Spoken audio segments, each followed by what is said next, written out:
G'day guys, welcome back to another Fair Income episode. We've got the one and only Teddy on today's episode. Officially now, after this episode, our most reoccurring guest. We spoke about all things relating to his recent comedy event, which he had down in Melbourne, but also his overall Australia tour. We spoke about parenting, we spoke about the idea of creating content, taking that leap of faith, and obviously breaking out of that comfort zone. This episode's it's very, very jam-packed. I don't know how long it is, but I hope you guys enjoy. You know the drill. Make sure to like, share, subscribe. With no further ado, enjoy the episode. I told someone I'm going on a tour. Yeah. Just Australia, bro. Yeah. They're like, oh, you think people are going to pay to come see you? Yeah. God. Imagine, bro. Imagine. Like I didn't take it to heart, right? Because I know, like, you don't have my vision, so you're never going to see it. But imagine someone close to you saying that. At the audacity, Yeah. Instead of just being like, oh, you know what, bro, best of luck. Inshallah, you get tens of thousands of people. Inshallah, you get the 100 people that you want. Yeah. Nah, people are like, oh, so you really reckon there's a market for it? Yeah. Fair income. Man, every state has its like unique, like, I don't know, man, like footprint, like whatever you want to call it, right? You got Queensland, obviously super different. Like you were saying earlier, like people from Brisbane are like mainly from New Zealand. Yeah. That's very common. And like people from Brisbane are like, yeah, no, like we only know Brisbane, Queensland, that's it. Gold Coast was like a bodybuilding show at my show. Wow. Just bodybuilders on the show. Yeah, man. That was absolutely wild. Man, a girl like almost brought me to tears at my Gold Coast show.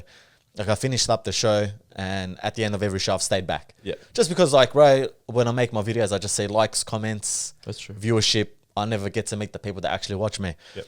And then, like, I remember, like, I'm taking photos, and this one woman comes up to me, and she's like, "Oh, hey, how are ya?" She's like, "I love the show." I'm like, "Oh, thank you. I'm glad. Like, for a first show, I'm glad you enjoyed it." And she's like, "Yeah, but I'll tell you what I also love. I love your videos." And I'm like, "Oh, I'm glad." She's like, No, like, really, like, I've been diagnosed with cancer, been doing chemotherapy, and she's like, all I used to do was watch your videos, like, throughout the whole time. And I'm just like, I seized up. I'm like, I don't even know what to say. She's like, I'm more clear now. She's like, so when you announced the show, like, I'll come out, and I had to come. I had to come out and support and see you. I guess, like, it's at the beginning of something huge, right? Because it's always like everyone hears those stories of like, yeah, I remember when he did a show here, and then perfect example, Andrew Schultz. Yeah.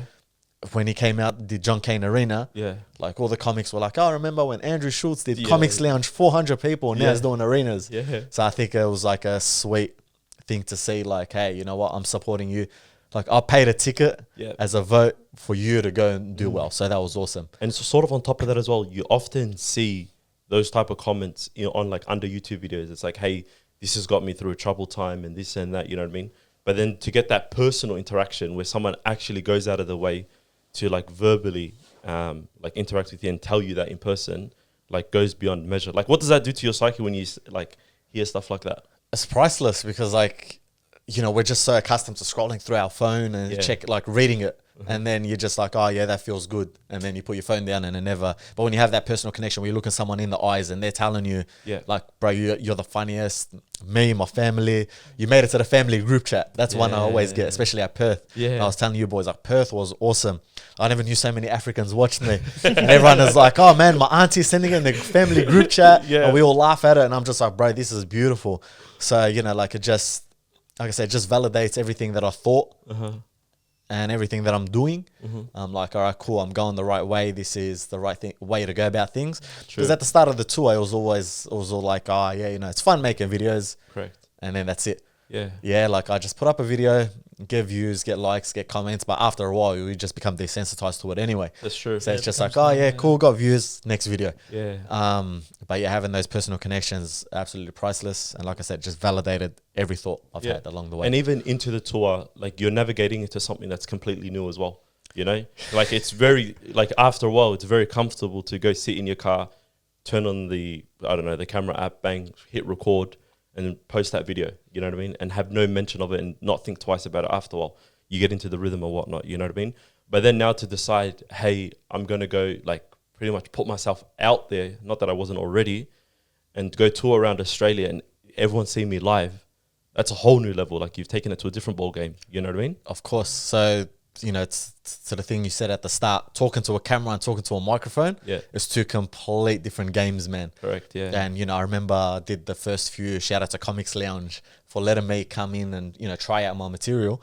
I remember like holding the microphone and I'm just like, I felt so limp. Yeah. Like I remember just holding the microphone. I'm just like, bro, this feels so weird.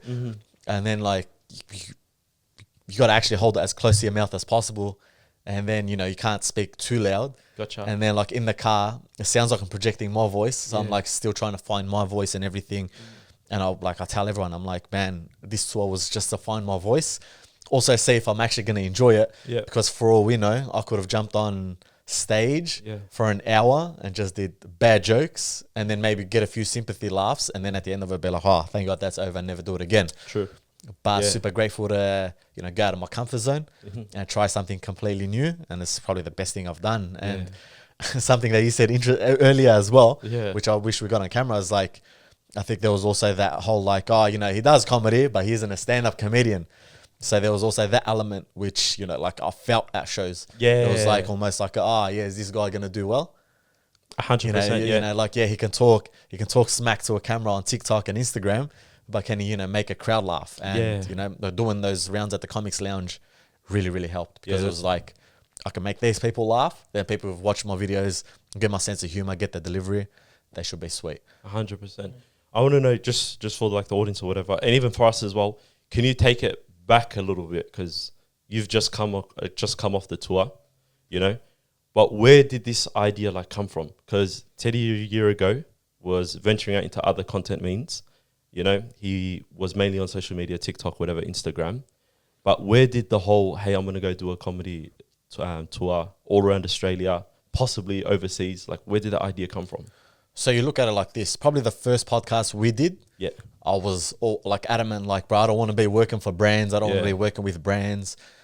And the reality is, man, like I just sat down with my family or just my wife and we're just like, you know, like what's the next thing? You know, how can I make this a live experience where people can come out, have a laugh as well? Like I don't want it to be like, oh yeah, just come see me here and we'll just have a conversation. I want it to be, how can I deliver the videos on an hour scale? And bro, I grew up watching Dave Chappelle. And I'm just like, bro, I wish I could do that. And you know, like I remember being 12 years old, watching the Chappelle show, watching his like stand-up comedy, Def Jam comedy as well, with Martin Lawrence, Bernie Mac and all of them, rest in peace. It was just like, yeah, how can I emulate that? Because stand-up comedy isn't mainstream in Australia. No one ever turns around to the boys like, oh yeah, what are we doing this Tuesday or Wednesday? Oh, let's go watch comedy. Like people are more likely to go to like the casino, go smoke shisha with the boys, or, you know, get together, watch the UFC, anything. But you'll never ever hear someone do stand-up comedy. So I was like, all right, cool.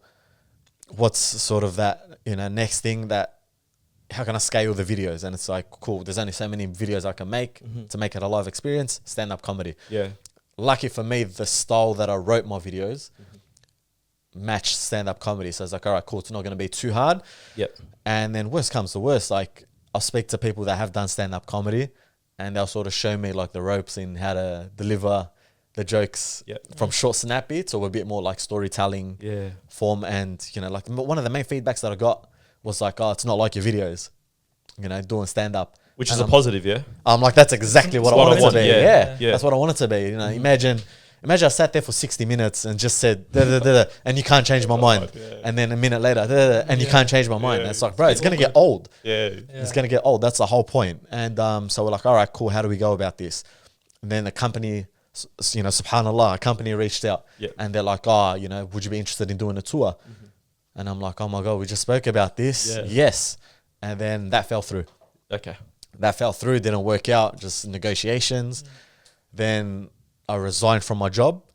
From Derma Gym. I heard about that, I resigned from my job and then a second company reached out. And then same thing, negotiations just didn't like... Wait, can you hold that 1 second? So you resigned from your job not having anything lined up? Not having anything cemented. But knowing that, hey, this is something I'm going to give a crack and we'll see if something can come out of it. Because I always thought like, hey, you know what? If I go out and just try stand-up comedy, maybe I'll be good enough for someone to be like, hey, you know what? You've got potential. Come work with us. Or even if I got something in the field, it'll be worth it. And the second company, same thing, negotiations. So the first company almost like had high expectations of me. The second company had like, you could do a show in Melbourne, you could do a show maybe in Sydney, maybe we'll get 100-seater. And I was just like, nah. And then I'm just like, you know what, I'll just do my work with KO Sports, just do the basics. Yep.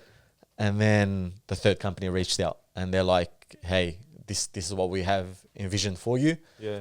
What do you want to do? And I'm like, yeah, this is what I want to do. They're like, yeah, done. We signed the paperwork.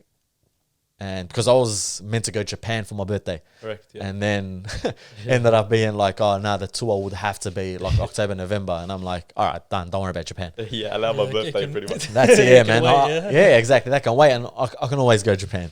Yeah. So it's like, true. it's something that can always come around eventually. So how was it starting the process of, changing your content in terms of, you said you're speaking to someone about like doing a long form and obviously slowing it down. It's more like a dialogue than just a 30-second TikTok video. How was that to start, like changing it up? Of course, it probably wasn't normal to you. I don't know like how that was.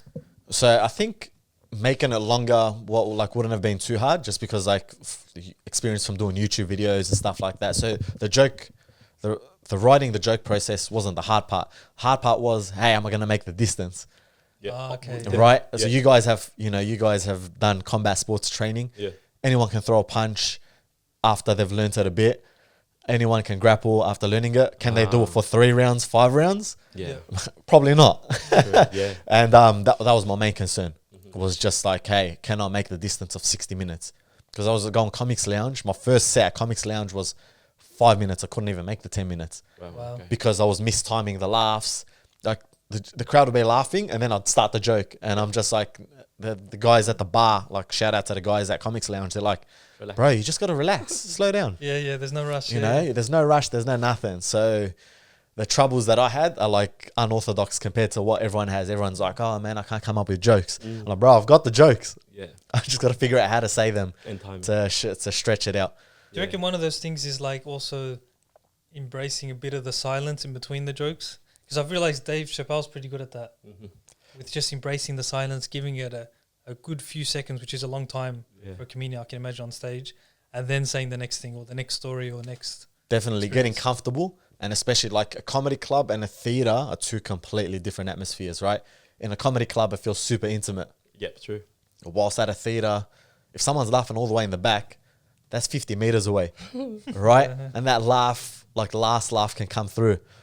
And like, true, you're right? yeah, and that's why like someone was laughing. Yeah. And even at the Melbourne show, I'm like, bro, is this going to dial up internet? Yeah. Like you realize like the laugh takes a bit to travel. Sometimes the joke, has to marinate a bit before people are like, True. oh yeah, I know what he's doing, or I know what he's trying to do, or what he's done. So yeah, it just depends on the setting as well. Being comfortable with silence, finding my voice. And also, I think finding my voice is the most important one. Like, I can't stress it. So how long do you think it took you in terms of finding your voice, or you thinking you found your voice and being comfortable on stage? Honestly, I'm still working on it. Yeah. That's Yeah, and I think it's one of those things where every tour will be like a whole different ball game just because I'll be trying to find my voice every single time. And also it depends on the story that I'm telling. Yeah. All right. Some things I might have to go very mellow, even like performance, like performance enhancing, right? I thought like, the first show I got to go, just caffeinate, jump on stage and, I'll be good, energetic. You can't, yeah. Bro, like my first performance at the Comics Lounge, I remember I was driving, stopped at Rosewater, grabbed a coffee, drove to the Comics Lounge. I jumped on stage. I was so anxious. Yeah. And then you add the caffeine, so I was even more anxious. Yep. Yeah. And bro, if I show you guys the video from that first set, I was breathing so heavily because I was like, hi guys. Yeah. The heart is racing. Yeah, my heart's racing and like I'm trying not to vomit at the same time as just like, anxiety plus caffeinated. So I'm like, all right, cool. That doesn't work. Yeah. Let me just can that. And then, the next time I went on like without caffeine, it was better. And I'm like, all right, cool. And then, like I said before, there are some people that drink, some people that take other stuff. Yeah. So there are some people that have, the Wim Hof before, jumping on stage. Everyone has their method. So I'm still trying to find that. But, so far I just let it rip. And there's not one method for everyone. Like I know Andrew Schultz was speaking about this as well. Like most comedians, I guess, in his world, like drink prior to like a Perfectly like a normal. stand-up, Perfectly which is normal. perfectly normal. He personally can't do that, you know, because he feels that makes him a bit out of touch with like the crowd or whatever. You know what I mean? I guess it's like the same, like even with us. I was saying to Ali on the drive here, like there's certain, like I have sort of like a pre-podcast ritual, you know, where like I like to have a coffee beforehand and a cold shower beforehand, just so then like it sort of balances out, you know. Sometimes if I don't have coffee or caffeine, then I'll go have just a pre-workout, you know. But I can only have that pre-workout with certain guests, you know, because certain guests, because I don't know them, you know how you got that natural like anxious feeling, you know what I mean, how the conversation is going to start or whatever, gets heightened with that caffeine. So then I know not to do that like prior to like sort of like that episode, you know. So it's almost like sort of like finding your feet. But I wanted to know though, yeah, so what does it take to go from barely making the 10-minute cut at the Comedy Lounge to refining it and then making an hour? Like what's even the time frame between that? Like a couple of months? So I had 3 months, I think. 3 months, yeah, yeah. 2 to 3 months. Dude, it's just like literally writing jokes and then structuring it as you go. Yeah, like the same set that I had in Gold Coast, I didn't have in Brisbane. And then the one from Brisbane that I took to Perth wasn't the same thing. And then the one from Perth, Adelaide, every city it changes up. Yeah. Because you get feedback. That's the beauty of the internet. Some people are not shy. Yeah. Straight after a show, they'll message me. I like this. I didn't like this. I like this. I didn't like this. And, you know, I'm type of person, bro. I'm open-minded. I'm not going to sit there and say, hey, you don't do stand-up comedy. You don't tell me what to do. I'm like, hey, you know what? If they still follow me after a show and they're giving me this feedback, chances are it's probably because they care. Yeah. Good sign, yeah. Yeah. If it's someone that doesn't follow me and is just sending me like a complete different message, I'm just like, bro, you don't even support me. You haven't come to a show, or like, oh, I heard this was thing.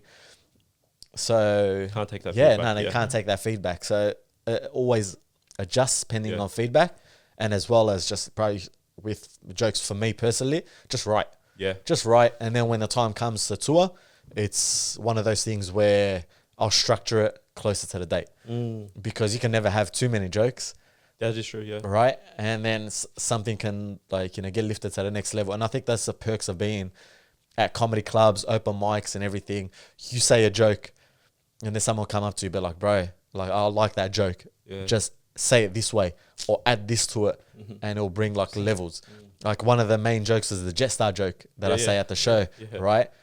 That originally just started off as like, you know, don't worry about boy math or girl math. Yeah. What about Jetstar math? Yeah. You know, it costs you $50 to go there, $60 to go here, and then ends up being 470 at checkout. Yeah, right. And then one of the guys at Comics Lounge come up to me. He's like, "Bro, you got to speak about the luggage situation, luggage price." True. And I'm like, how didn't I think of that? Yeah. So sometimes, you know, just saying something differently, and then I took that joke, put it in the ethnic parents instead of doing it in the Jetstar one. Gotcha. Yeah.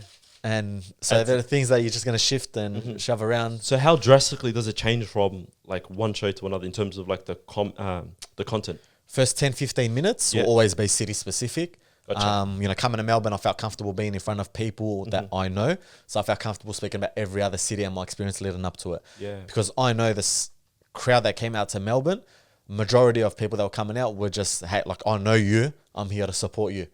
Right? So I felt super comfortable to share every experience that I went in Queensland, Western Australia, South Australia. Finland, land. And then whilst in every other city, it's like, I'm going to talk about my experience in your city to, you know, get a different set of lens on it. Yeah. Doesn't that make you more nervous though coming home? Yes, because there's the pressure to perform. And I think as well, bro, like I haven't spoken to anyone after the show. But I remember like coming onto the stage, everyone clapping and everything. As I went to grab the mic, there was a guy in the crowd and this guy was literally looking like this. Wow. So imagine you're about to do the biggest show of your life and someone's looking at you like, bro, you better make us laugh. Yeah. That was the first look that I got. So there's that pressure as well of, hey, my missus dragged me to watch you. So you better be funny. That's true. So there's that pressure, people you know, family, which family haven't even come to terms the fact that I'm doing this. Gotcha. Right? It's like still trying to explain, like I said at the show, it's hard to explain to people that I'm doing what I'm doing because some people just don't get it. 100%. You know? And you mentioned the dad story as well. Yeah, you know? exactly. My dad's just like, Thumbs cool, up, man. You sold out the Enmore Theatre. Okay, thumbs up. Right? you know, to me, that's the biggest achievement, man, to have the Enmore Theatre, one of the most prestigious comedy theatres in New South Wales, to sell out. You know, people, bro, like, dude, like my poster was right next to Basem's. Yeah. Like, bro, like people don't compute that. Yeah. People see someone that has been doing it for over 10 years and someone who's been doing it for 6 weeks. They don't compute the fact that, dude, we performed in the same place. I managed to sell out the floor after doing it for 6 weeks. Yeah. Like, it doesn't process, and you know, bro, some people won't give me my flowers. That's okay, and I think that's where the pressure comes. Yeah. At what point does it? You know, because before we're talking about how like it can sort of be a cop out because you're not a comedian. So if you fail, then it's like all good. You tried, whatever, cool. Yeah.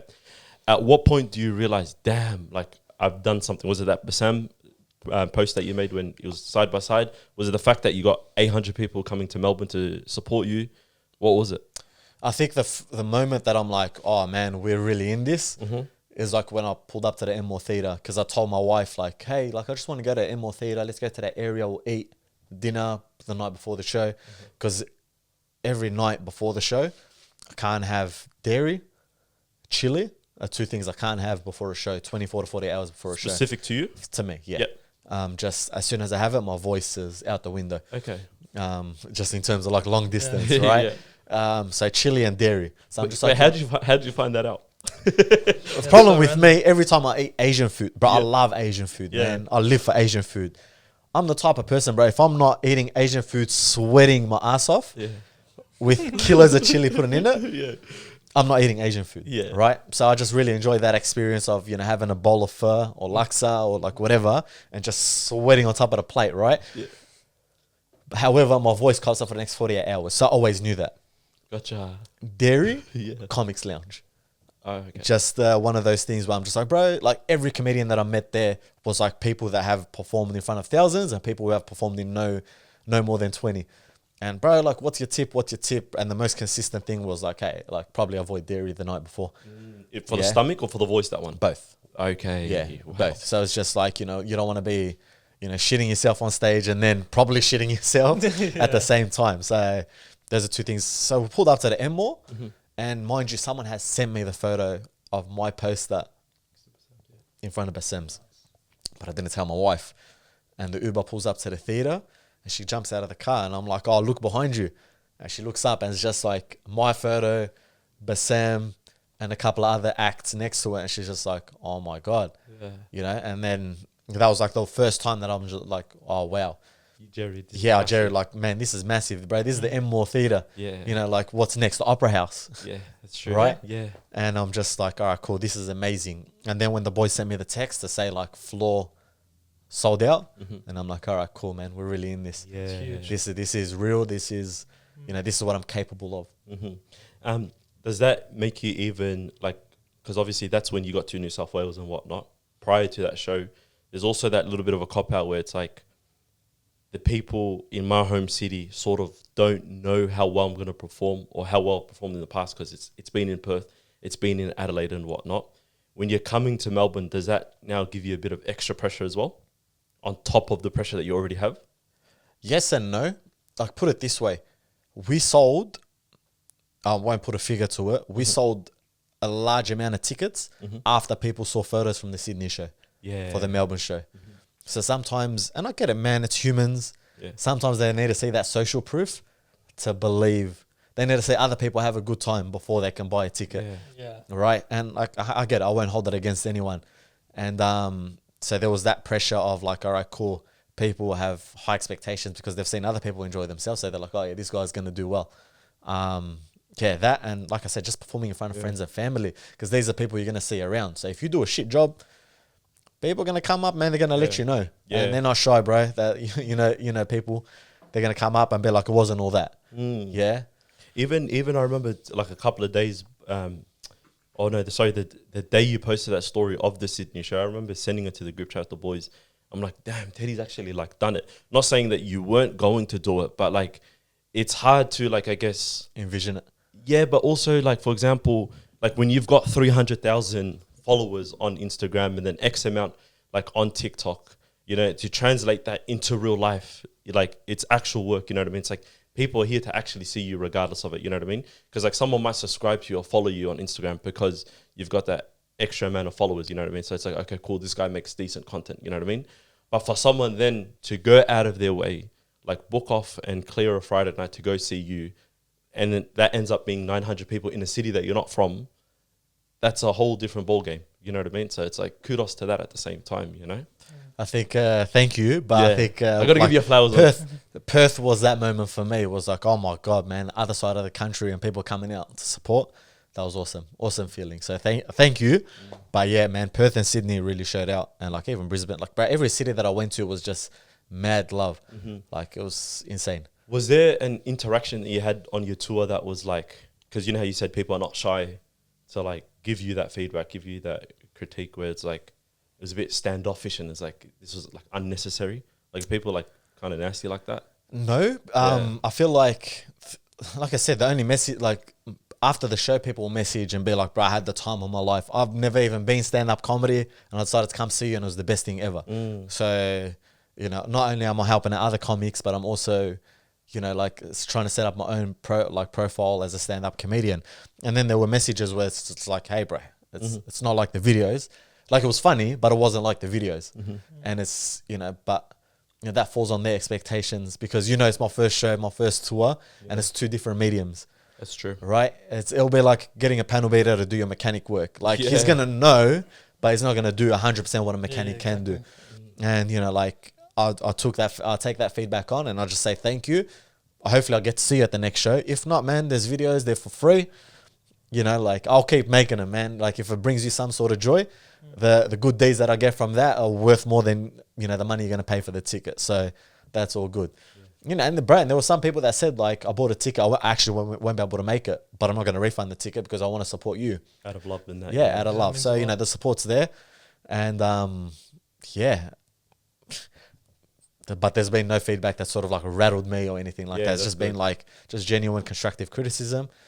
And I think my biggest critics are always like my wife and my tour manager, in the sense of I'll come off stage and they'll be like, all right, cool. Like in the Uber back to the hotel, they'll be like, all right, cool. Bam, bam, bam, bam, bam. Everything was good. This one dragged on a little bit, taper back. This one, probably you could do a bit more of. People really laughed at this one, do more of that. So it was just like really constructive criticism. So, you know, like I wouldn't want any other way. I was going to ask post performance, what is that feeling like when you've got your city clapping for you? You know what I mean? All showed up for you. You know, now you've done your 1 hour segment, you know. And mind you, that 1 hour segment did not feel like 1 hour. I got to say that as well. That was like the funnier part as well. But after like an hour or so, everyone's just like there for Teddy, just clapping after you've done it all. You know what I mean? And you've done it as well because you've made it out of the group chat in a sense, you know, because it was like a year and a half ago when we done the pod. And obviously you mentioned to us that you want to do comedy and all that kind of stuff, you know. And it's easier said than done to be like, hey, I'm going to do it, you know what I mean? But then go do it on like the big stage. And I know you're very like, you're at the very like start of your career, obviously. Inshallah, there's bigger and better things to come from it, you know. But it's like, did you get that like relief feeling, like it's like all the serotonin in the world? Of course. The fact that it was over, it was like, all right, cool. Like I don't have to perform. I can just actually be grateful to the people that came out and supported me. You know, and like especially they cut the lights on as soon as my hour was done. So to look in the crowd and see people that, you know, like I wouldn't have never expected to come to the show. We're there. You know, so it was like just an awesome feeling. And like I said, just putting faces to names and like, but some of these people like I've DM'd once. Like they've messaged me saying I love your videos and I'm like, oh, thank you. Hope to see you at my show or something like that. And, you know, they decided, like you said, to clear out their Friday. Some people organise a babysitter as well to come out and see the show. So, you know, I'm forever grateful for that. So obviously of relief, the serotonin kicks in. And after every show, I've had the worst night's sleep because it's such a high, right? Like Sydney, 2-3 hours sleep. Perth, 3 hours sleep. Melbourne, I slept well. But then again, I'll go back home, right? Every other place, it's like 3 hours and then I'll wake up. So I'll get back to the hotel by midnight, 3 a.m., 4 a.m., I'm up. And there's also the thought that you got to go to the next city as well and still perform. Whereas now in Melbourne, it's like, right, I'm done. You know? What hell? Like that, like there's also like that self-critic inside me where it's like, oh man, I should say that joke better. Like sometimes like that will kick in as well. Sometimes that feedback post-show will like just marinate. And then like I'll wake up and I'll be like, oh man, I got to write this joke. Yeah. I got to do this. I got to do that. So I got to ask you one content that you specifically mentioned in your comedy show in Melbourne. Did you actually get a vasectomy? yes. You actually got a vasectomy? Yeah, man, I got a vasectomy. This was it's been a year, I think, a year and a bit. Yeah, Okay, actually got a vasectomy. That's a true story. That is actually So a true story. my mum found out. Everyone found out in the crowd, All at the same time? all at the same time. No way. No one knows except for my wife. Obviously, yeah. Yeah, Wow. Yeah, we looked Yeah. at each other straight away like we have to bring this up on the podcast. yeah, Yeah, no. yeah. Like I'm open about it. Like I'm not the type of person to hide anything. Like, you know, bro, I got it done. I got it done, man. Got the snip and like that. That's the best thing about comedy. You know, I wanted this stand-up comedy to be like I'm telling you my true story. Yeah. And like I'll never forget something. Like I used to work with a guy named Damien, and he always like, bro, people like you because you're Teddy. He's like, but once they find out who Rashid is, they're gonna love you even more. That's amazing, And I'm yeah. just like, you know what, bro? For this first tour, let me go out there and just give sort of like a framework of my life, and hopefully people can relate and laugh at my sort of upbringing, and hopefully it's relatable to certain people because we've all sort of come up in the same sort of era. Yeah, 100%. Yeah, so, but the vasectomy is 100% real. Yeah. That story is 100% real. I remember we would, like straight away we all looked at it like, no, this is the joke. He's pulling our leg. Do you get what I mean? Yeah, just to make content. Yeah. Nah. That's the thing with the comedy as well. You don't know which part is like true, which Yeah, part with is like, most comedians, right? you know what I mean? Yeah. Nah. But So- there's probably also an element of truth to everything. But obviously, it's said in a way that, you know what I mean, can garner the attention of the audience. You know what I mean? Can be even the legs compliment, everything was 100% true. Yeah. That was literally my vasectomy experience. yeah. So no DMs about vasectomies or any questions. No, I'll take any Yeah, questions. for sure. Do you plan on posting any of that content? Nah, What's the go so with that? this is the one stand-up comedy show that I did not want to record. Okay. Um, How come? recording in a setting like that, obviously the costs of it, number True. one. Yep. Number two, I'd rather record my stuff in a comedy club where you can actually get the full proper quality laughs and everything, because the acoustics of theaters and certain places, you're just not going to get that real good hearty content. True. So I'm like, you know what? I'll redo these jokes, do them better at places Okay. like next week, and you know, like whenever I go Comics Lounge or any sort of corporate gig, Yeah. record them there. So that way we can get like an actual hearty piece of content where it's thing. And you know what? I can always turn them into normal car videos, and people who didn't pay their tickets, they can see it eventually. Yeah. It's almost like when UFC uploads a fight like 6 months later. It's like, oh yeah, cool. At that point, Still it's see like it. Yeah, you at that can. point, it's like, cool, man. I've already written new stuff. Take it. Yeah, true. Because I remember when we were heading into the theater, that was like the first thing they told us. They're like, no cameras, like don't record. Do you go to me? Yeah. I'm thinking, where's that coming from? Is that coming from a management point of perspective? But I'm like, it might also be from a content point of perspective. It's like you don't want that content out there just yet. So it's like, and I've never been to a, like, what do you call it? A comedic event or whatever. Stand-up Yeah, comedy. like a stand-up comedy event. Yeah. You know, I was trying to find the word for it.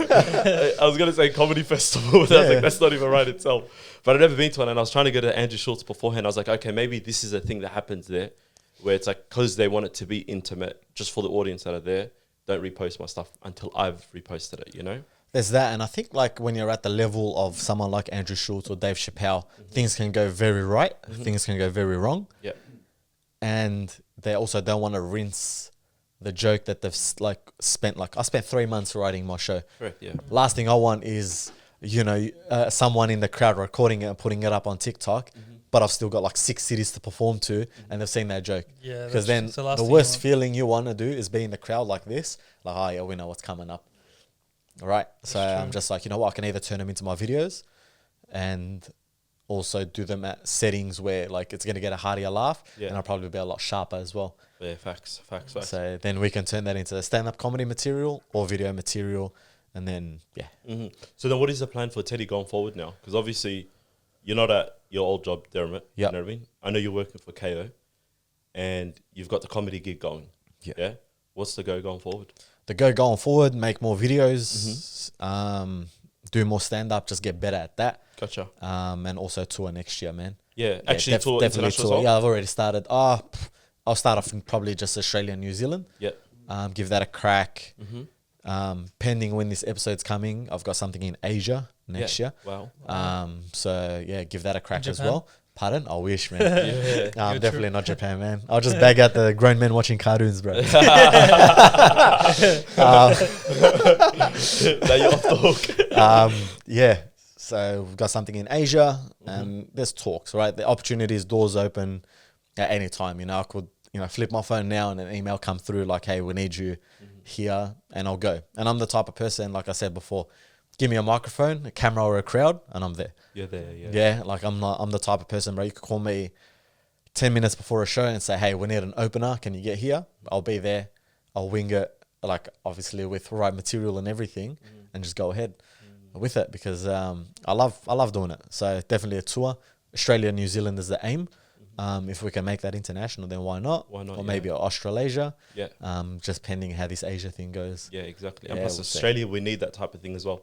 Can't be having just Andrew Schultz come down, David Chappelle, and then for Australia to get, like, you know what I mean? It's like, we've said it before, it's like anything that you sort of do in Australia, you do it right, you do it consistently, you're bound to do well, you know what I mean? If you're working hard, you know what I mean? Because we need that here in Australia, you know? We need content creators, whether it's in the form of some art, like comedy, YouTube, film production, and all that kind of stuff, you know? It's like people forget that our homegrown, like audience need that more than we think. But we've got that like imposter syndrome, you know what I mean? Where it's like, okay, we'll go to America for that. You know, we'll go to Asia for that, you know? But it's like, why can't we just have it here?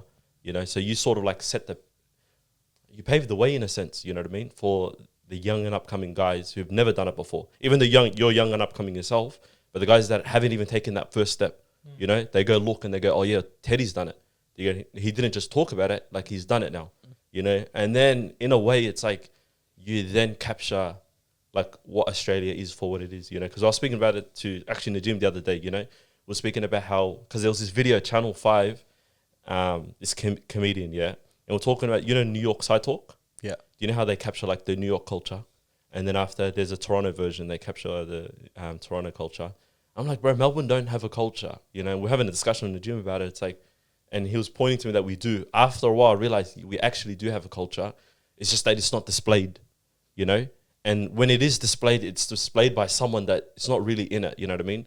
When Andrew Schultz comes to Australia and picks on like that certain demographic, it's true, but it's not actually how it is, you know what I mean? So, yeah, I don't know what I was going with that, but yeah. I feel like I get where you're coming from because like you don't see it in just creative stuff. You also see it in sports, right? Correct, yeah. No one appreciates you until like you're sort of like next level, right? And man, like how can I explain it? When 2 years ago when I started making videos, like one of the first gigs that I got with KO Sports was with Alex Volkanovski. Yeah, I remember that. Featherweight champion of the world, bro, in the UFC. 300,000 followers, bro. Like process that, bro. Yeah, Featherweight crazy. champion of the world, defending, only 300,000 followers. Should be millions, man. Yeah. He's Aussie, good family man, bro. Like like no dramas, nothing. Like no drugs, nothing sexual, nothing. Just a family man. Yeah. Who has a craft. He's talented at it, and he's a defending champion. And people still won't support that. I think especially working with KO, I say with Australian boxing. Yeah. Anytime someone is like, oh, I want to go like America, like they do super well in Australia, they want to go America. It's like, nah. And then they go America, they do well, and it's like, oh yeah, he's Australian. Yeah. Right. So you see it in everything. It's just like, I don't know, man. There's this weird thing of like, no, we won't support. I guess it goes back to that whole like Chris Williamson and Hormozy, when you're on your way up, everyone's like supporting you. Yep. And then when you're up there, it's like people throw stones because, you remind them of their dreams, right? It goes back to that saying. And yeah, bro, I don't know. It's weird. And like everyone is still trying to work it out. Like even myself. Yeah. It's just like, it is what it is. And, just focus on my craft and doing it. And then when that respect or like whatever you want to call it eventually comes, money, respect, whatever that comes along with it, when it comes, it comes. But for now, just focus on getting better. And then people always eventually come around, as long as they're not actively trying to tear someone down. That's true. That's I feel like Australia's starting to get its love a little bit as well. Now I don't know what it is in the last year and a half, 2 years, like the amount of celebrities that have been coming, and not just coming once, but coming back again. Like there's some sort of fascination with Australia. I think part of it has to do with the fact that everyone just wants to get out post-COVID and start traveling more and go places they've never ever been before. Or the other theory that I have is it only takes one person to realize, like one celebrity just to put it out there and be like, oh, damn, Australia is nice. You know what I mean? Or someone like a Volkanovski to get recognition for Australia, and then people wanting that desire to come down and like have a gaze for themselves. You know what I mean? Of course, but I feel like Australia is just so far, right? So is true. I It's get inconvenient. like when people don't want to come out, it's like fly 12 hours. For 12 hours, 16 hours for it's like it's a huge flight to come out like from LA or from England or whatever. By the way, by the time they make it to Australia, it's like They're dead. they're dead, so they can't even give that energy to the fans and people, like the audience. And then there's also like, I think a lot of companies were skeptical about bringing talent from overseas to here because it's like, oh yeah, this person is big, but will he do well in an Australian market? That's true. Whilst now it's like, cool man, Australians will spend money, Yeah. but it has to be the thing that they want. Yeah. That's very true as well. And even the Australians that are here and they do well, they end up becoming American as well. I don't know if you've seen that as well. What do you mean? Like American in the sense that, and it makes sense though from a business point of perspective, you know what I mean? Because there's more opportunities and stuff out there. But then they'll go reside over there. They'll move their businesses. Like, and I guess it makes sense in a way, but that also takes away from like Australia in of itself. You know what I mean?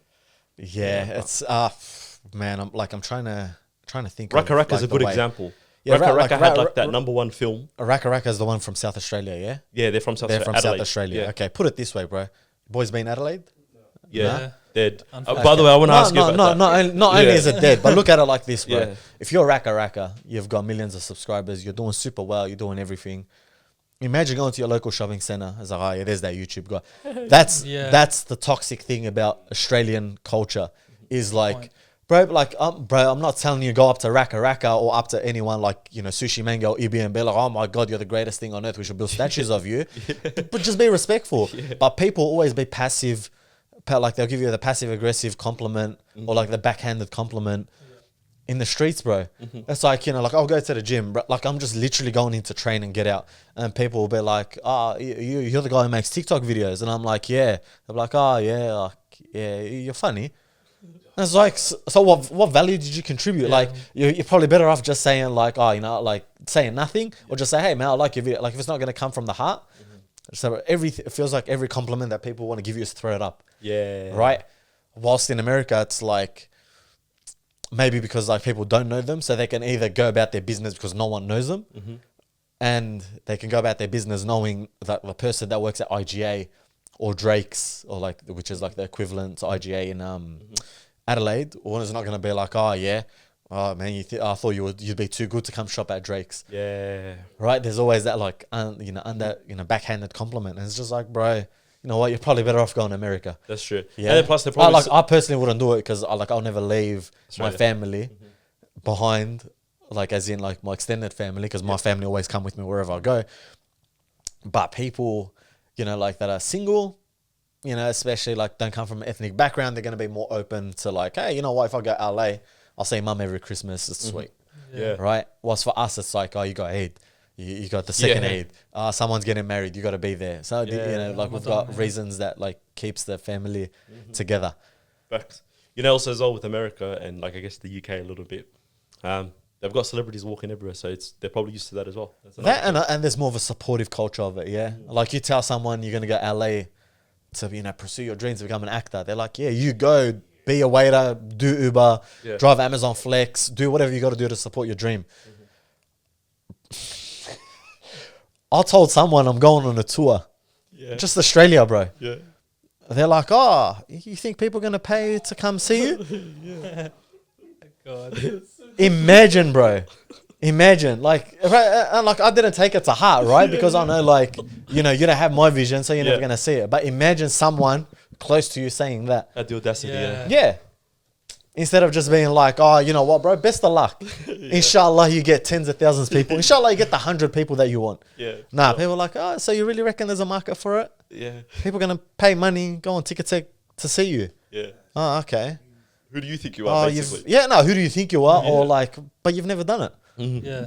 And it's like, yeah, I'm trying to do it. Yeah. So like that's why, helping. exactly, man. So that's why, like, whenever someone says they're moving, I'm like, bro, if it's good for your circumstance, go ahead and do it. Like, bro, to an extent, man, I think like I probably next year got to spend like Ramadan or maybe like a month or 6 weeks in Sydney. Yeah. Because I know it's good for content. For sure. right? And, eventually they'll have to become New Zealand or America or maybe Singapore, like wherever it is. And, I do hope there is the support. But it's come to the point now where I just do things without permission, man. And Dana White says it best, bro. Don't give a F about anyone or anything. Just do, bro. Be a doer. Get it done. Because, bro, no matter what you do in your life, people are going to have opinions. People are going to say stuff. And especially if they don't share the same perspective and the same vision, they're always going to say something backhanded and it's just going to throw you off. And sometimes that outside energy will will seep within you.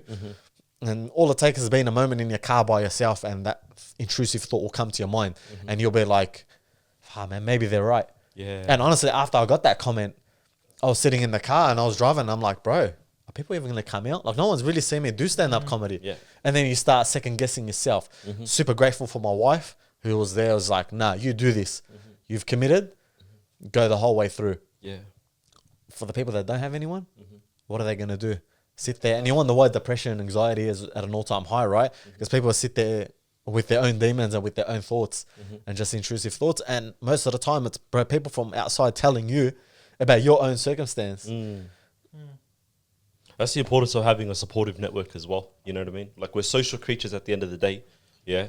So then when we do get that validation from the people that are right to give it to us, it's exactly what we need, especially at the right times, Because naturally what you're going to do is read that one comment or you're going to bump into that one person. And even though it might not directly affect you in the sense that you're not going to entertain that guy and be like, hey, oh, yeah, true. Who's going to come to my show? But still there's that 1% of thought that's in the back of your head where later on, where if you have that little bit of alone time or whatever, that thought can start building up within itself. You know what I mean? So, yeah. Or even something as small as on the release day of your tickets and you think, oh man, I've got X amount of followers. I should be able to sell X amount. And then you only sell X, Y amount. Yeah. And the first thing that comes is that thought that you had, man, maybe they're right, bro. Yeah. But you really don't know how ticket sales or whatever you're doing that's, financial will come eventually. Yeah. But yeah, sometimes perfect example is like the Melbourne show when you were telling us just before off the podcast where certain things didn't go to plan. Do you get what I mean? Of course, man. So and that's going to happen, you know what I mean? And then when you've got that 1% of a hater there and the 1% of a hater there and all that kind of stuff, when it almost feels like everything's going wrong at the wrong time, obviously it can affect you, So, of course, man. But diamonds made under pressure. Are you a diamond? So sometimes, pardon? Are you a diamond? Not yet, man. I'm still a piece of coal, bro. I'm working on sharpening them up, man. So we'll see. All in good time. But just on the mental thing as well, yeah. I wanted to ask because it's an interesting decision, yeah. Going back to something we spoke about a bit earlier, you leaving work, yeah, and obviously you've got a family and everything. I just want to understand, not the decision. I can understand the decision, but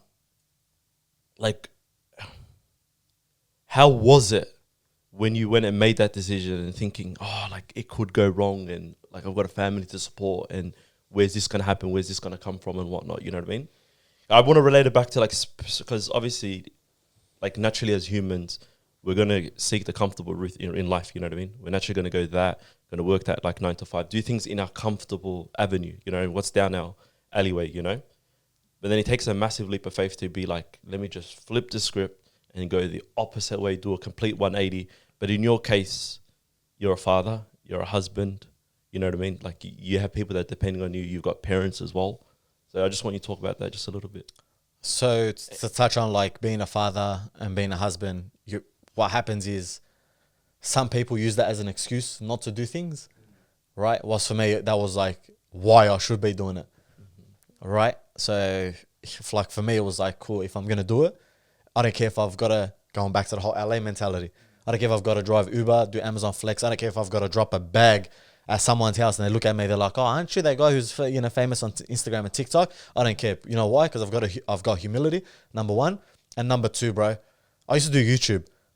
I stopped that completely. I've lost it all. I know what it's like. And if it means going to that to get what I want, then so be it. That's number one. Number two, everything that I've done whilst working has been super well. Imagine what I could do if I have all that extra time to make content, talk to people, go to the right places, and network with people that will help me you know, become a better person and everything like that. And sometimes, bro, sometimes the people at work that are holding you back. You know, people are they're the ones that are saying like, oh no, man, I don't know if it's gonna work out. I don't know. And you know, whenever people say, oh, you know, I want to leave my job to do this, it's like, bro, you can just drop casual, man. Yeah. Like, bro, there's so many options. There's part-time options, casual options. But yeah, but for me, it was like, cool, I'm going to leave. If I'm already doing good enough whilst working, then I'm going to do better. And, you know, I left the job, you know, following metric, like whatever metric you want to use, followers and everything. But growth-wise, I left on, like, let's say at 100% rate. I grew 60%. Wow. In the 6 months that I haven't been working, bro. Wow. Yeah. All right, 60%. Like an average business grows like 3 to 5%, bro. Yeah. I know, I'll grow at 60%. You know, alhamdulillah, I've managed to match my wage. Some months are even higher. Yeah. You know, some months are lower. But you know what? It's a gamble, and I'm betting on myself. So that, you know, that's the gamble I was willing to take, and that's the risk. And you know what? Sometimes you just got to throw yourself in the deep end and learn how to swim, right? True. You know, and if it means sacrifice, bro, like, man, I wish my wife was here. Yeah. You know, that first 2 months of me not working, everything had to be adjusted. Because when you're getting a nice income every week, cool, we can manage distributor like this, distributor like that. Facts. When you're not getting that, you're just getting a lump sum every now and then. It's like, all right, cool. Well, how are we going to manage, you know, like our, you know, finances? Girls are doing childcare. You know, like things are happening. Someone's getting married. Oh, sweet. He's got to buy a new outfit. She's got to buy a new dress. Correct. And everything. So, you know, that's all part of the learning process. And petrol prices as well. exactly, man. You know? Things, bro, rent raises, interest rate rises, everything rises. Yeah, facts. You know, sometimes you just got to, you know, ride the wave and, you know, so hopefully you make it out on the other end. And that's what I've done, man. And alhamdulillah, like I've, bro, like some of the craziest, like, bro, there was this time, and I'm going to tell you this story because I was telling Bilal Assad. I was sitting with Bilal Assad, and I told him this story. There was one time, subhanallah, I was at a point where I was like, bro, you know what? Maybe I've got to go back to work, man. Like this video stuff, maybe it's good, like just for like an extra side income. Everything, it's not worth it. It's probably like worth me just going back to work, earning an honest living, and making videos for fun. And then whatever comes out of that is just residual. We can use that to do, you know, luxurious things like go on a holiday. I get an email from a gambling company, offered me a 6-month contract, 6-figure contract over 6 months, 1 post a week, 6 figures for 6 months. I don't have to lift a finger. All I've got to do is post once a week regarding that. Imagine you're getting the thought of you want to go back to work, and someone from a gambling company offers you 6 figures for 6 months. What do you do in a circumstance like that? Tempting, man. Do you take? That's tough. Do you take that as a Muslim? Do you take that and be like, hey, I got to look out for my family, or do you eat the humble pie and say, nah, I'm good? And it's easier said than done as well. exactly, You know easier what I mean? said than done. But Circumstantial. everyone, like when you're a content creator, influencer, people just see the things you say yes to. They don't see the things you say no to. If I could sit here, do a 1 hour podcast on just things I've said no to along the way, because it compromises who I am and what I do. Yeah. I said no to that. The next day, KO Sports come up and they're like, hey, we Bang. actually want to do a long-term contract with you. That's amazing, yeah. Yeah. All right. So it's very easy for someone to look on the outside and be like, yeah, man, he's living a good life, here's everything. But bro, bro, I've got at least one moment a month where I'm just like, all right, man, time to call Darren at gym. Yeah. Or to maybe call the boys, you Yeah. know, man. Yeah. Maybe call Ali's dad, say, bro, you got anything for me, man? I might need a gig I'll somewhere else. pick and pack for like 2-3 days just to make ends meet. Yeah. And then, you know, and then there are times where I'm like, nah, I'm glad I left that job. True. Yeah. And that's just part of business, man. It is what it is. It's the beauty of uncertainty as well, right? Because like you said, you had 1 month where you didn't make under your wage, but then the another month you make over. So you don't know, but then that's the whole point. That's the whole point of the process. Doing what you love, and then you'll see the rewards a bit later. And something I got told at the gym was like, because my mate is like, how are you? I'm like, yeah, good. And I had a really good month, alhamdulillah, income-wise. And I'm like, yeah, alhamdulillah, good. And subhanallah, every time I have a really good month, I look at my wife and I'm like, man, like we've got some excess. Maybe we can do something with it. Just a bill or something will come. Like whether it's rego and insurance at the same time or just something they'll throw you off completely. And we're just like, oh my God, we did not foresee that.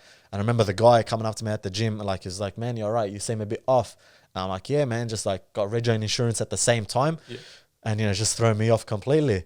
And it's like, let me tell you this, brother. Allah subhanahu wa ta'ala will always send something like that your way when you've got that extra money, because he knew you'd probably do something stupid with that money. And since then, I've had that perspective of, you know what, whenever I do get a hardship or a moment of hardship, you know what, maybe this is for the better. Yeah, point of perspective, Of course. Yeah, point of perspective. You don't look at the obstacle and be like, oh, like, why is it happening to me? Yeah. Like, what's going on here? Maybe look at it from a different point of perspective. It's like, I'm sort of grateful for it, you know what I mean? Because what would have come out from it, you know what I mean? It's a good problem to have. Yeah, it's a very, very good problem to have. Especially if I'm capable to pay it. Yeah. And I'm like, oh, this could have come on a bad month and I'll be thrown off completely. So, And plus, you've only got one life to live as well. So it's like, you might as well make the most of it. Like, the way that I see it is like make as much memories as possible. So then later on, when you have kids and grandkids and whatnot, you have stories to at least tell them, you know what I mean? That's the way that I see it, core memories. I saw a TikTok and it's like, you should record and make content because this is what you're going to show your kids. Like whenever we speak to our parents, like, oh, what was it like back in the days? Right? They've just got fibs and stories. Yeah, facts. Right? Whilst like for us, we're going to have photos, in some instances, videos. Yeah. Like Ali, you're going to have videos from your 75 hard where it's just going to be like, well, man, this is what dad used to do before I had yous. I have photos from bodybuilding days where I can show my daughters, be like, hey, dad was shredded. And not just tell them and talk about it, but like, yeah, your dad used to bench. It's like, nah, here's the receipts. So, it's good, man. Document it, make the memories. And that's why, like, I might be taking a slower route by taking my family everywhere I go. That's true. But the memories I'm making along the way is absolutely priceless and worth more than any cent. Yeah. Because kids get to a certain age, bro, they're too cool to hang around with their parents. Yeah. Dude, my auntie's husband went out to pick up his daughter and he's like, oh, let's grab some lunch. Went to grab some lunch. He went to pay with cash. She's like, oh my God, Dad, ew, that's so embarrassing. And it's like, this is the age they're at. Yeah. Where paying for cash is embarrassing. Like, I'm embarrassing her by paying with cash. Yeah. But let's say he's like, lucky I've got all the memories when they were younger and not too cool for Dad. Yeah. That you can remember on the way up. Exactly. So, when my daughters are watching this and they're like 10 to 12 years old and they're like, oh, I can only hang around my friends and do things. That's true, yeah. I'll be like, cool, at least we went Gold Coast, we went Sydney, Bondi, swam at the beach, had fun, Yeah, but Dad was... yeah, exactly, man. We dropped that Prime bottle on the floor and exploded everywhere. Yeah. It's like, at that moment, you're like, oh my God, I can't believe this is happening. But you look back and it's good memories shared memories between them and I. Yeah, exactly. My dad's not just an aerator. Of course, yeah. Show them receipts when they're like, oh, when you were younger, I used to take you on holidays. Yeah. It's like, well, yeah, actually I did. Exactly. Here's all the photos. Yeah. Have a look. 100%. And when they get to that age of, I guess, like consciousness or whatever, you're going to be probably completely bold with maybe a grey beard or something along those lines. And they're not going to look like your dad and be like, oh, he was actually fit at one point. You know what I mean? It's like you see photos of, like I was looking at it because my grandpa's brother, when he was in the army, like back in the day in like Somalia or whatever, and I've only seen him in a fragile state. Do you get what I mean? And it's like you look back at that photo of them when they were just young men, and it's like, oh, this guy's just a handsome bloke, like Alam Badik. Do you get what I mean? And he looked kind of like me. He's got a bit of muscles, whatever. You know what I mean? He's not fragile, bending over and stuff. And it's like, man. Yeah, it's it's funny because they wear their life experiences right on their face. Yeah, and I think I forgot who I was talking to, and they're just like, oh, I want to get rid of my like smiling lines, like when you smile, and you've got these lines here. They're like, I want to get rid of it, and it's like, dude, like when you get older, the life experiences wears on someone. When you see someone, we've all worked at a job where we've seen someone old and miserable and bitter. True. But you see it on their face before they even speak. Yeah. Right? Just because, bro, they probably like grew up thinking like, oh, I'll just work my whole life and look after my kids, and then their wife ends up leaving, and then they end up staying bitter their whole life, and then they're old and still bitter. I don't want to be that person. I want to be like, hey, I've got a neighbor called Tony, and bro, him and his wife come out every day throw their bikes on their 4-wheel drive. They take that to Williamstown. They ride all the way to the city like crazy. But you see them, wallah, they look the happiest people on earth. You want to know why? Because their whole life has been like, hey, you know what? When I have it, or like when they had kids, they did things with them. Now that the kids are older and gone off, they now go do their own thing. They're fit, they're healthy. You can see the happiness in their face. Like they're grateful for the smallest things, man. Yeah. And you know, life experience just shows on people's face, man. Yeah. It does. That's what it's all about. Like, especially, like, hopefully you get to stay in this entrepreneur like lifestyle, because then you get to spend time with your daughters. You'll be able to like make time whenever you can. Whereas, like, don't get me wrong, the gym job's probably a great job to have, but you won't have that flexibility of hanging out with your kids, your wife as often as well. For sure, man. Like, I just turned 30 and I've said to myself, the next decade, that's what I am dedicating my life to, is doing all of this for the next decade. Because I know my daughters are 4 and 3. By the time they're 13, 14, if I'm not funny anymore or I just don't enjoy it, bro, I could go work at a gym or be a pickpacker or be a tradie, and it's okay. Yeah. Because at least in their youth, I was there actively present and, you know, making the most of it. And, you know, Active parenting. 100%, man. You know, whether it means just, it's crazy because being at this age, the things that's so impressive to kids is like, it's all right. But for our parents, it was like, nah. Like, bro, when my daughters ask for Maccas, yeah, cool, man, I'll pull in. Grab Maccas, yeah, cool, thank you. Yeah, happy with a Happy Meal. It's the greatest thing ever. But I remember growing up, whenever I asked my parents for Maccas, they're like, nah, we've got food at home. Yeah. So, you know, for every no that my parents said to me, I feel like I'm like, nah, you know what? With my girls, I'm going to give them everything. Yeah. So when they get to a certain age and they turn around and they're like, nah, you didn't do this, you didn't do that. I'll be like, actually, come here, I'll show you. Yeah, exactly. Yeah. And there's no fault on your parents for that because they had other things to worry about. Do you get what I mean? And bro, You know what I mean? I don't fault parents because they didn't know any better, bro. Yeah, that's true. Yeah, like we live in a time where, alhamdulillah, we know better. We've got the education, you know. When you boys have kids and you message me, but like, hey, this is happening. Is this normal? I'm be like, yeah, actually it is, because you got someone to turn to. Correct. Bro, there are podcasts for dads, bro. Yeah. You know, like there are YouTube series for, you know, for mums, you know. You know, people used to, like women just used to give birth and be depressed and be like, oh, well, it is what it is. Whilst now it's like postnatal depression and, you know, there's information out there. Random question. Do you believe in that there's bad parents out there? Yes and no. However, I'm not one to say who is. Yeah, who. no, not who. Like, Yeah. But do you think parents can be bad? Parents can be bad because sometimes, and we see it especially in sporting environments, where you see some parents want to live their dreams through their kids so bad. Yeah. Right? You know, we see it, whether that's at a combat sport gym, whether that's at a gym, whether that's at the footy field. People are just like, bro, I was at the Collingwood versus Brisbane final, bro. Yeah. Sitting next to like a family behind me, and they're like telling their son like, this is gonna be you one day, like make sure you keep rocking up to training and everything. It's like, can't the son just enjoy the footy game? Correct, yeah. Right? So they're like, and that's just one example from what I see, because I worked in the fitness industry for so long, where you know, there are parents that are just like, you know, forcing their dreams and beliefs and everything that they want it to be through their kids.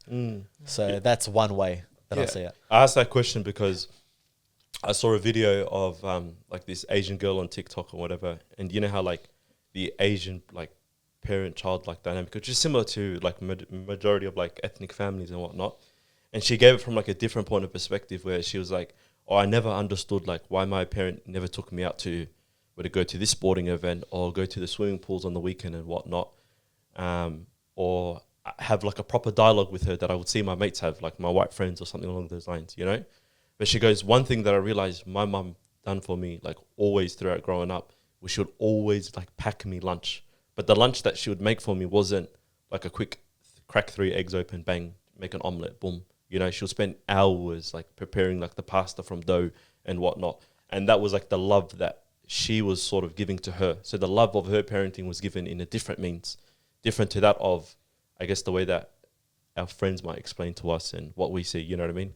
So it's just like an open perspective. I was like, you know, I was like interested in it, you know? It is, and I think everyone's love language is different. Very different, yeah. Right? You know, there are some people that, you know, you love wholeheartedly, especially sibling love, right? You know, but you'll never turn to your sibling and be like, hey, oh man, I love you. Yeah. Right. It's that rare occasion, you know, maybe if they're getting married and you're just like, bro, man, I'm so happy for you. You know, I love you, man. Yeah. You know, but it's never like you sit there and be like, hey, you know, I love you. But Nah, you know, everyone's love language is different, I guess. That's the best way. And like I said, the knowledge is out there for us to consciously be like, hey, I got to really, you know, make sure I tell my daughters I love them because they're going to go seek that love from someone else, you know. That's facts. 2023 is sort of like coming to a wrap. Yeah, this year, I don't know where it went. Like, subhanAllah, it just disappeared just like that. When we last had you on the pod, it was in 2022. And obviously now it's at the end of 2023.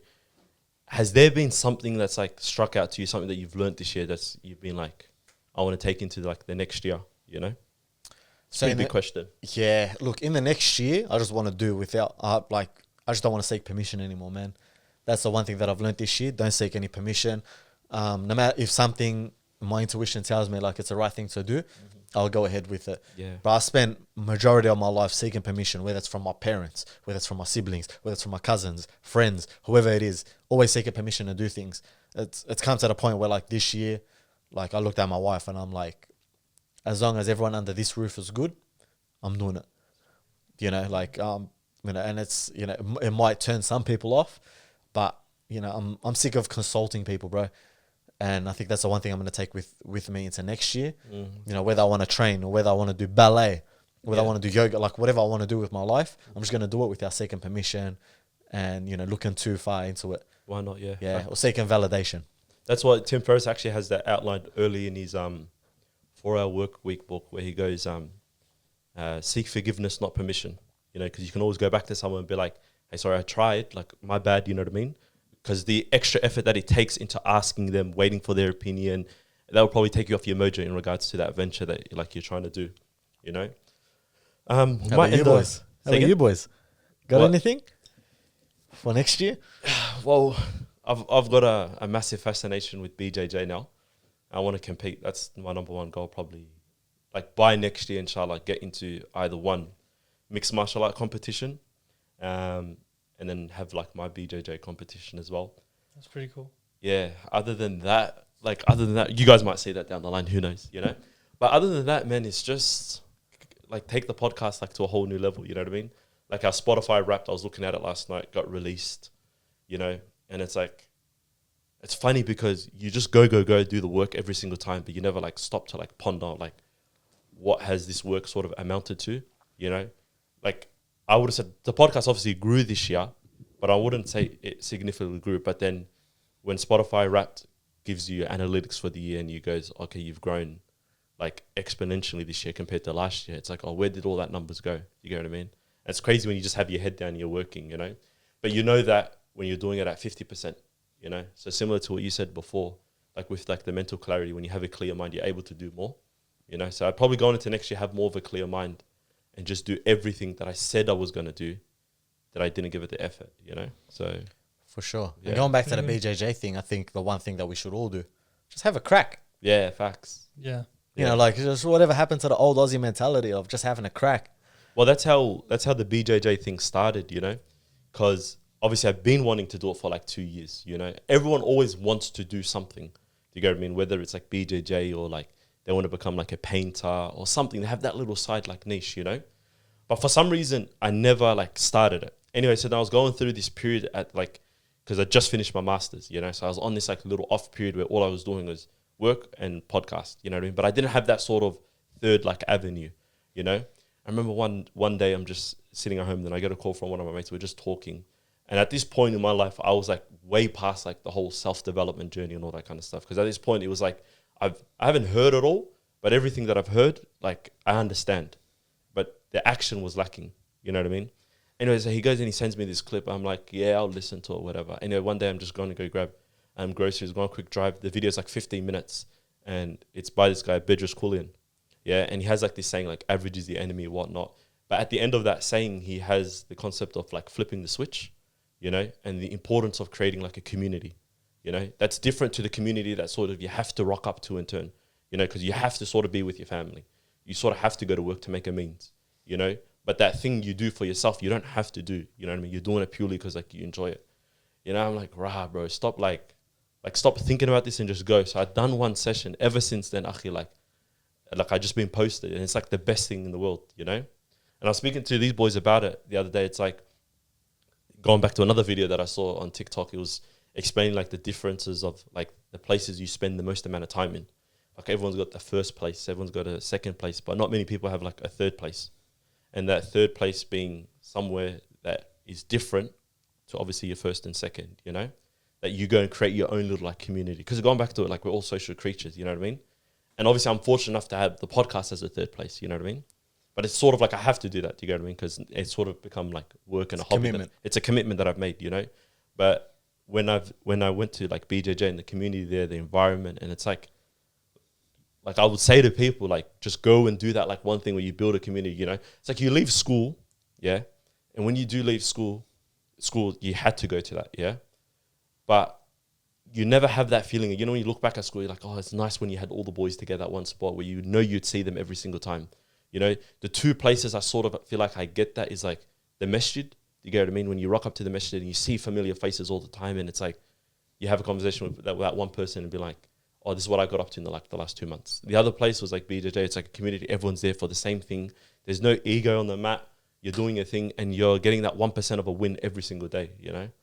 So, yeah, that was a long-winded rant, but yeah. No, it sounds very therapeutic. Yeah, it is. Yeah. Interesting, man.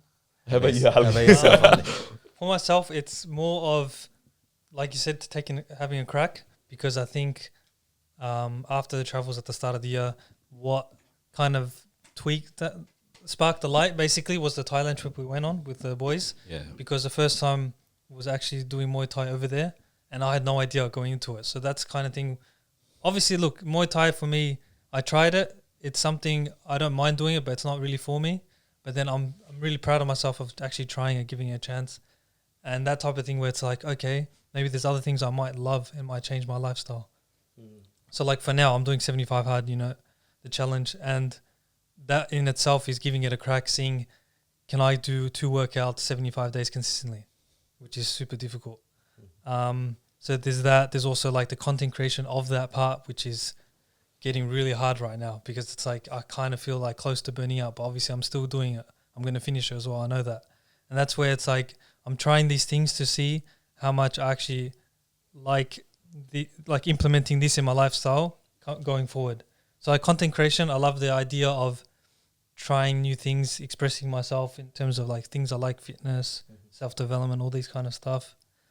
And even with the podcast, like getting guests that we don't usually get on, you know, specific like psychologists, we don't get as often now, but we do want to start getting it more frequently. And also extra content. We did one video, but we want to do more. And in terms of just giving it a crack, making it happen, taking the action, trying these new things, I think that's what we really want to do next year. Yeah. It's not easier said than done. Yeah. It's not that it's more out of your comfort zone, but you actually learn a lot after taking that leap of faith. And the best things all, like, not to sound so like whatever, cliche, whatever, the best things always come from when you do something new that you're not used to, you know, like the 75 hard for him. Like I even forgot we released a YouTube video, you know, and I still remember the moment, like afterwards we went out for a munch with the boys and whatever, when that first video came out onto YouTube, you know, because for the longest time, I've always said, like, I enjoy like picking up a camera, recording and all that kind of stuff. But then I never go out and actually go and release it to like the public, you know what I mean? You're bad like that, huh? Very bad like that. Yeah. Like I'm the guy that has a camera. Yeah. I'm the guy that's... You're the guy that has scuba diving license, everything. Scuba diving license, pen license, the whole lot. Storage maxed out on my phone, my SD cards, but it's not released, you know? But that sort of blessing comes from being with the boys as well, because it sort of balances out, you know? Because someone might be like, hey, you'll just release it, you know what I mean? And I might be like, hey, let's try and like perfect it a bit more.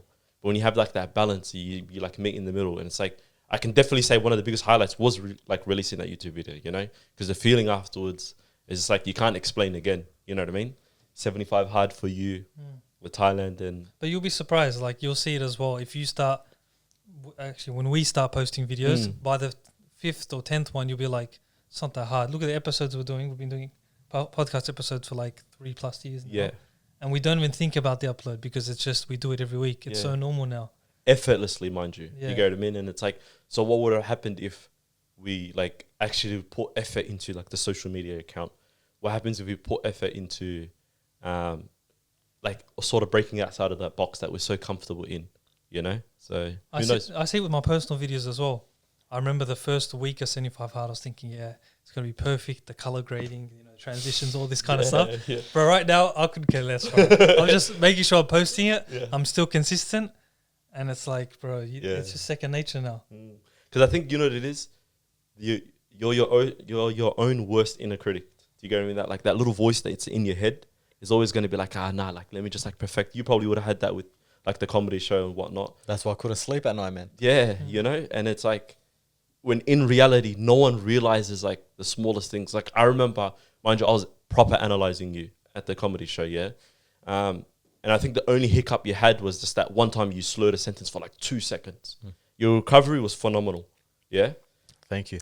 But the thing is, if you put emphasis on it and be like, oh, damn, I just like slipped up or whatever, and rather than keep going, what ends up happening is now everyone realizes it, you know? Similar to like when we, like the color grading, like putting the content out there and all that kind of stuff. It's like you're almost telling the world, hey, yo, like I'm lacking in this department. Come give me some critical feedback, you know? Of course, you manifest that, huh? You know, in a way, yeah, facts. Yeah, you speak about a yellow car. Yeah. You know, you think about yellow cars, all you see is yellow cars. 100%. Yeah, man, it's being your self-critic, man. It's a toxic trait, but we all have it in us, man. Facts. One last question. What book are you currently reading? If so, if you are reading a book. I'm not reading a book, but the last book was the CEO Diaries. CEO Diaries. Yeah. Nice. That was the last book that I read. The next book I'm going to read, I think it's called Deep Work. Yeah. Yeah. What's his name? Cal Newport. Cal Newport. That's good the one, one. yeah. Yeah. So I've got that, and I've got another book by, what's the name? Jerry Seinfeld.